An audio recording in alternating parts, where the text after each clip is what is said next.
여러분 반갑습니다. 오늘 이렇게 또 GBS 내용 잠깐 나누도록 하겠습니다. 아, 완연한 봄이네요. 봄에 또 은혜를 같이 누렸으면 좋겠고, 잠깐 우리 화면을 좀 공유하도록 하겠습니다. 자, 오늘은 예수님의 고난에 대한 시선들에 대한 내용을 살펴볼 텐데요. 본문을 좀 읽겠습니다. 자, 오늘 본문은 마태복음 27장 11절부터 31절인데, 자, 예수께서 총독 앞에 서심에 총독이 모로 이르되 내가 유대인의 왕이냐? 예수께서 대답하시되 내 말이 옳도다 하시고, 쭉 내용이 나와 있죠. 그리고 다음 절 한번 보겠습니다. 총독이 대답하여 이르되 둘 중에 누구를 너희에게 놓아주기를 원하느냐? 이르되 바라바라소이다. 빌라도가 이르되 그러면 그리스도라 하는 예수를 내가 어떻게 하랴? 그들이 다 이르되 십자가에 못 박혀야 하겠나이다. 빌라도가 이르되 어찌미냐? 무슨 악한 일을 하였느냐? 그들이 서로 더욱 소리질러 이르되 십자가에 못 박혀야 하겠나이다 하는지라. 쭉 있다가 26절에 보니까 이에 바라바는 그들에게 놓아주고 예수는 채찍질하고 십자가에 못 박히게 넘겨주니라. 이에 총독의 군병들이 예수를 데리고 관정 안으로 들어가서 온 군대를 그에게서 모으고 그의 옷을 벗기고 홍포를 입히며 가시관을 엮어 그 머리에 씌우고 갈대를 그 오른손에 들리고 그 앞에서 무릎을 꿇고 희롱하여 이르되 유대인의 왕이여 평안할지어다 하며 그에게 침뱉고 갈대를 빼앗아 그의 머리를 치더라. 희롱을 다한 후 홍포를 벗기고 도로 그의 옷을 입혀 십자가에 못 박으려고 끌고 나가니라. 아멘. 자, 오늘은 이제 예수님의 신문의 장면이 나오고 있습니다. 우리 지난주도 이제 배웠다시피 산헤드린 공의회에서 바로 예수님을 신문하게 되죠. 그렇다면 우리가 산헤드린 공의회가 뭔가를 좀 봅시다. 산헤드린 공의회는 자, 우리 본문도 보니까 이 공회는 뭐냐면 함께 둘러앉는다라는 뜻이에요. 그러니까 지금으로 말하면 국회 플러스 법원이라고 생각하시면 됩니다. 그래서 유대인들의 최고 의결 및 통치기관으로서 자, 이 기호는 모세가 임명한 70인이 있죠. 70인의 장로들을 세워서 그들을 통치하게 했던 것처럼 바로 그 기원을 가지고 있어요. 그래서 대제사장이 의장이 되고 공회의원은 바리새인 사두개인들이 독점을 하게 됩니다. 또 서기관 장로들이 백성들 대표들을 구성된 바로 대표 연합체가 바로 이제 산헤드린 공회라는 것이죠. 율법에 따라 70명을 정하고 그다음에 의장 한 명이 포함돼서 71명이 세워지게 됩니다. 근데 이제 이러한 이스라엘의 특이한 제도가 로마가 통치하게 되면 조금 달라지게 되는데 로마 통치하던 정치 문제를 제외한 그러니까 어떠한 뭐 반란을 일으키거나 로마의 뭐 권력에 대항한다거나 그래서 제외한 어떤 통치에 대해서는 이스라엘의 입법, 아까 국회라고 말했죠. 사법, 법원, 총괄하는 최고의 정책 의결기구였다는 거죠. 그래서 이제 이 모든 사람들이 만장일치로 의견을 이제 얘기하고 의결을 했다는 거죠. 그래서 이들이 했던 건 뭐냐면 하나님의 백성이라고 믿고 자부했기 때문에 그 하나님의 율법을 해석하고 종교 재판을 주관하는 바로 그러한 매우 중요한 바로 해석의 역할을 했던 공회가 바로 산헤드린 공회라는 것이죠. 성전의 치안 문제도 다루는 바로 이제 어떻게 보면은 그 의결 어떠한 가장 중심적인 정치 기구였다 이렇게 이해하시면 될 것 같습니다. 자, 근데 이들이 예수님을 신문하면서 보시면 예수님을 죽음으로 몰아가는 사람들 네 명의 어떤 무리들이 좀 이렇게 유형들이 달라지게 되죠. 첫 번째, 예수님에 대해서 그들이 법원으로 또 심판하고 고소하는 건 뭐냐면 대제사장과 장로들 공의회죠, 공회는 신성 모독을 주장합니다. 이가 하나님을 모독하였다라고 신성 모독을 주장을 하죠. 자, 빌라도는 뭘 했냐면 로마에 대한 반란, 아까도 말씀드렸죠. 어떤 로마의 정치, 어떤 통치에 대한 평화에 반발하거나 반란을 일으키는 자에게는 그들을 심판할 수 있다는 바로 밀라도는 바로 예수님을 그러한 자로 몰고 가게 됩니다. 하지만 예수님은 이에 대한 예수님의 반응은 어떻습니까? 자기를 변호하지 않고 보호하지 않아요. 오히려 더 격렬하게 변호할 수도 있었을 텐데 바로 자신의 나라 하나님의 나라에 있다는 것을 이야기하시며 별다른 변호를 안 하시게 된다는 거죠. 반면에 이들을 바라본 군중은 바로 나중에는 이제 빌라도가 우리 읽었던 것처럼 누구를 놓아주기를 원하느냐라고 말을 할 때는 바로 예수님이 아니라 바라바를 풀어주기를 원했다는 것이죠. 바로 이러한 네 명, 이 네 종류의 유형들을 좀 보게 된다는 거죠. 예수님에 대한 죽음에 대한 반응으로서.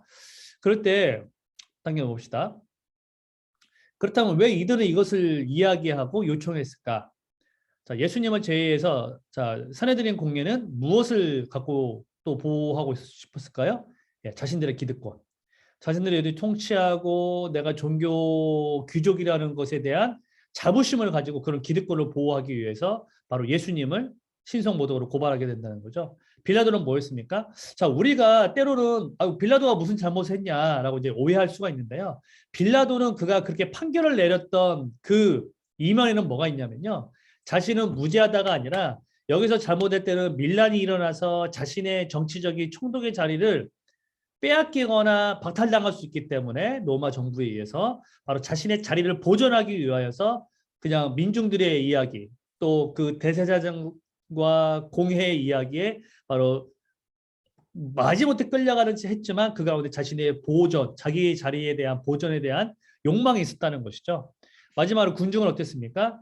이들은 이미 사내들인 공회라는 그들의 대표 의결기관에 바로 지도자들의 선동과 쇠뇌를 통하여서 이미 그들의 마음에는 다른 자가 아니라 이미 주적으로 몰린 바로 예수라는 자를 죽여야 된다라는 것을 이미 부르짖고 있었다는 상태였다는 것이죠. 그래서 예수님을 고소하는 사람들 또 예수님을 바라보고 몰아가는 사람들에 대한 좀 반응을 우리가 볼 수 있다는 것이죠.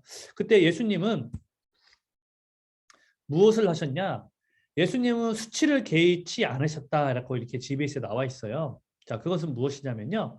자, 병사들이 나중에 아까 뭐라 했습니까? 뭐 흉포를 씌우고 그 다음에 갈대를 해가지고 왕인 척을 이렇게 홀 같은 거를 이렇게 지팡이 같은 멋진 이제 그런 흉내내면서 유대인은 왕이냐는 듯이 이렇게 희롱하고 또 그들에게 예수님에게 폭력을 행했죠. 근데 성경의 초점은 이제 우리가 뭐 패션 오브 크라이스트 같은 경우는 이제 어떤 인간적인 고통에 대해서 많은 걸 묘사를 했지만 성경의 초점은 육체적인 고통에 있지 않습니다. 오히려 하나님이 이 땅으로 오신 하나님이신 예수님이 바로 인간의 죄를 위하여서 수치와 모욕을 직접 당하셨다. 여기에 초점을 두고 있다는 거죠. 이거는 이사야가 이미 예언한 종의 모습과 동일합니다.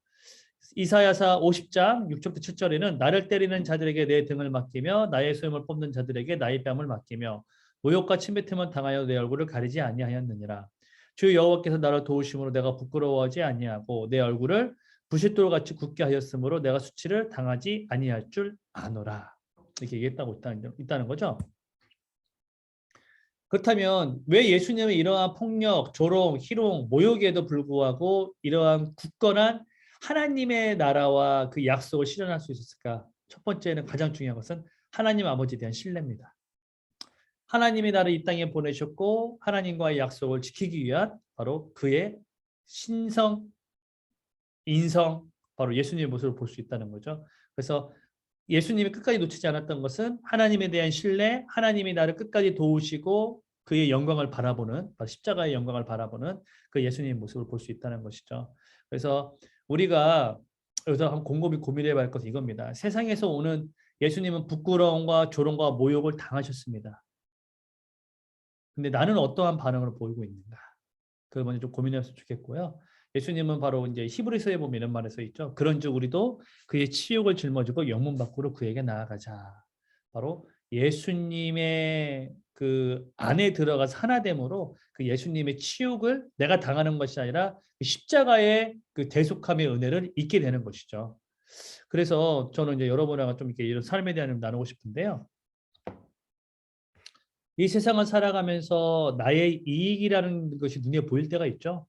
근데 때로는 이것이 나의 이익을 주는 건 확실한데 극명하게 하나님과 뜻에 반하는 것들에 우리가 갈등하는 경우들을 보게 됩니다.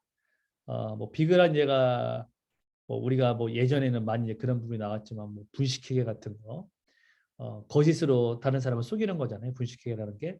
근데 나에게 또 회사에 이익을 주고 또 나에게 어떤 사적인 이익이 있을 때 어떤 여기에서 오는 어떤 이러한 갈등이 있었는가? 아니면은 사소한 것들이 있죠. 예를 들면 뭐 식기도 같은 것도 감사기도를 해야 되잖아요. 근데 다른 사람들이 눈치 줄까 봐 그런 가벼운 것부터 또 여러 가지 사항이 있을 것 같아서 어떤 이런 갈등의 경우들이 없었는지 좀 살펴봤으면 좋겠고요. 그다음에 우리가 믿음 생활을 하다 보면 그리스도인을 겪게 되는 어떤 고난이 있습니다. 이 고난이라는 것을 오늘 여기서는 수치와 조롱 이렇게 표현했다고 좀 봐도 무방할 것 같아요.